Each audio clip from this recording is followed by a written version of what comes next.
Purely sensible ആയിട്ടുള്ളൊരു business മോഡലാണ് നമ്മൾ പഠിപ്പിക്കുന്നത്.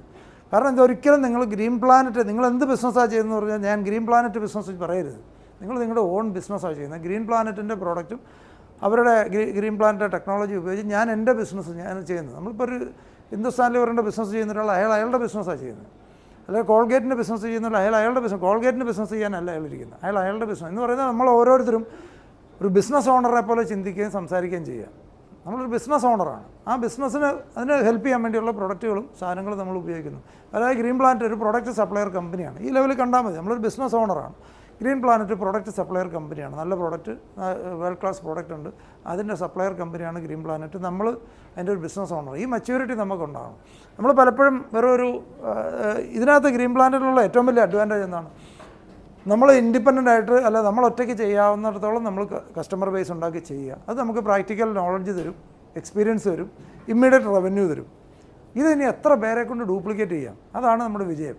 ചില ആൾക്കാർ ഇതിനകത്ത് കാണുന്നത്, പല ആൾക്കാരും കാണുന്നത് ഇതിൻ്റെ റീറ്റെയിൽ പ്രോഫിറ്റ് മാത്രമാണ്. അതിനകത്ത് കിട്ടാവുന്ന ഏറ്റവും ചെറിയ, അതായത് നമ്മളൊരു കടൽ തീരത്തോടെ നടക്കുമ്പോൾ ഈ കക്ക പെറുക്കിക്കൊണ്ട് നടക്കുന്ന പിള്ളേരെന്ന് പറഞ്ഞ പോലെ അവർക്ക് കിട്ടുന്ന സാധനമാണ് ഈ റീറ്റെയിൽ പ്രോഫിറ്റ് എന്ന് പറയുന്നത്. അത്രയേ ഉള്ളൂ. അതല്ല ഇതിനകത്തെ പ്രോഫിറ്റ്. ഇതിനകത്തെ പ്രോഫിറ്റ് എന്ന് പറഞ്ഞാൽ ഗ്രീൻ പ്ലാനറ്റിൽ 15 ലക്ഷം രൂപ, 20 ലക്ഷം രൂപ, 25 ലക്ഷം രൂപ, അല്ലെ വർഷം ഒരു ഏകദേശം 1.5 കോടി 2 കോടി രൂപയൊക്കെ ഇങ്ങുള്ളവരുണ്ട്. നമുക്ക് അങ്ങനെ ഒരാളാവണമെങ്കിൽ ഈ റീറ്റെയിൽ പ്രോഫിറ്റിൻ്റെ പുറകെ തൂങ്ങി നടക്കുന്നവർക്കല്ല അത് കിട്ടുന്നത്. രണ്ട് ടൈപ്പ് ആൾക്കാരാണ്. നമ്മളൊരു തട്ടുകട നടത്തുന്ന ഒരാൾ വൈകുന്നേരം ദോശ എണ്ണി നോക്കിയിട്ട് കൊടുത്ത പൈസ എണ്ണി നോക്കിയിട്ട് വീട്ടിൽ പോകുന്നവരാണ്. അങ്ങനെ ചെയ്യാം, അങ്ങനെയുള്ള ഇത് ചെയ്യാൻ പാടില്ലെന്നല്ല. പക്ഷേ ഇതിനകത്ത് വേറൊരു വലിയൊരു സാധ്യത ഒളിഞ്ഞു കിടപ്പുണ്ട്. അത് ചെയ്യണമെങ്കിൽ ഒരു ബിസിനസ്സുകാരനെ പോലെ നമ്മൾ ചിന്തിച്ചാലേ ഉണ്ടാവുള്ളൂ. ഇത് നിങ്ങൾ ഓരോരുത്തരും ഓരോ യൂണിറ്റുകളായി, ബിസിനസ് യൂണിറ്റുകളായിട്ട് മാറുക. ഇത് എത്ര പേരെ കൊണ്ട് വിജയകരമായിട്ട് ഡ്യൂപ്ലിക്കേറ്റ് ചെയ്യിക്കുക.